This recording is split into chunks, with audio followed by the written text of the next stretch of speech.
For many people, there's not such thing as allergy season. Their allergies are year-round, and for 37 million people, those allergies result in serious sinus infections, but there are treatment options.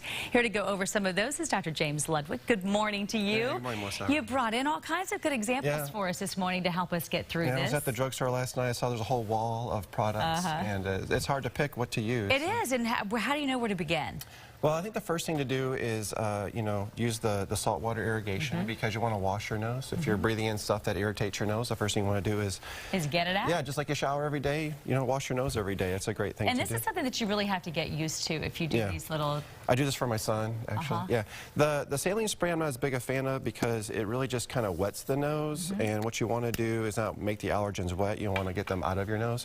So I really prefer the irrigation kit. Is it going to make a big difference if you do that? I think so, yeah, it definitely does. Yeah. Okay, Patients love this. And this is not a drug, it's just kind of homeopathic. Yeah, so it's all natural. And then the next category is, of course, you have all these other drugs that are available, and the first thing you want to do is take a good antihistamine. So Benadryl is kind of the old-time classic, and then you have the newer versions like Zyrtec or Allegra or Claritin. And these are better because they last all day. Sure. And these are only lasting about 6 hours. Now, if you need something to sort of dry you up, do some of these different ones help? Yeah, so that's the thing, is understand the symptoms you're trying to treat. Are you having like drainage and sneezing and itching? Then your antihistamines are going to be your better products. If you're having a lot of congestion, you can't breathe, then you need to move over to the decongestants. And there's two major types. There's going to be the pills, and then the topical, and these are not to be used all the time. So, a couple days, if you just need a few days of congestion relief, then these are great products, but these are really not good for long term because your nose is very good at absorbing things. We put lots of different things in our nose, like Zicam for, colds and migraine medication.